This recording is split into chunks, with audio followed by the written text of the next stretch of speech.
Bonjour à tous, alors aujourd'hui ça va être une vidéo express, hein, certainement la plus courte de toutes celles que j'ai pu faire jusqu'à maintenant.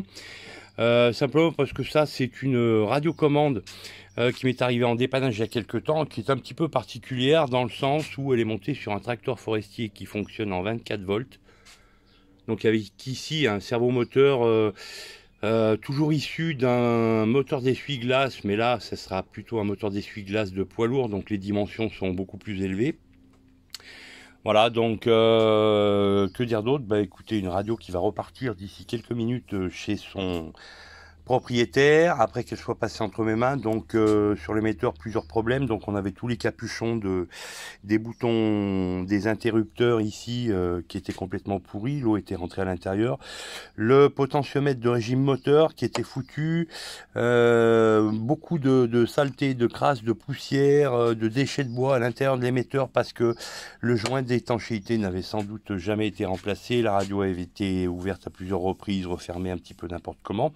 Donc voilà, tout ça c'est réglé, passage à l'analyseur, contrôle de la bonne puissance à l'antenne, antenne neuve, donc elle sera remise dans sa sacoche d'origine, hein, donc sachez que je vends des sacoches neuves pour ce type de radiocommande. Et puis voilà, bah, rien de bien particulier sur cette radiocommande. Le servomoteur a été refait intégralement, c'était tout foutu, tout cassé, plein de rouille.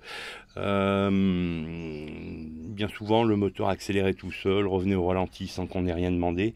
Donc démontage complet du moteur, remplacement du palier arrière, du roulement avant, le rotor. Donc au niveau du collecteur, il y a eu un grand nettoyage de fait avec un polissage, remplacement aussi des charbons, démontage intégral donc de la partie réduction ici avec nettoyage de toute la vieille graisse, remontage de graisse neuve, remplacement évidemment du potentiomètre de feedback ici, sablage et thermolaquage de la platine de fixation, et puis ici une petite rondelle spéciale pour assurer l'étanchéité, pour faire en sorte que la flotte rentre pas à l'intérieur du servomoteur.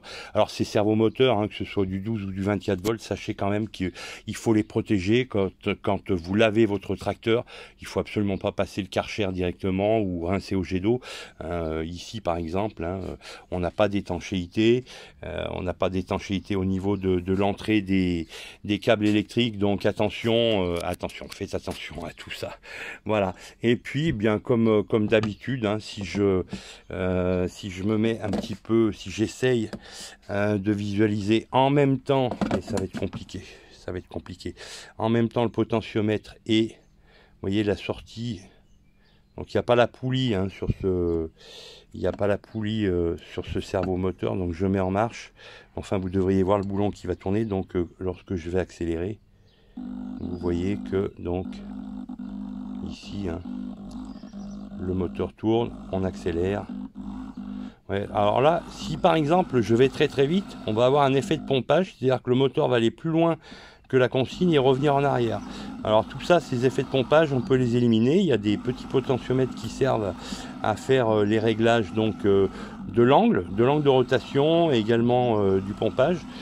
Donc ça, c'est toutes des choses qui vont être réalisées là dans les secondes qui viennent.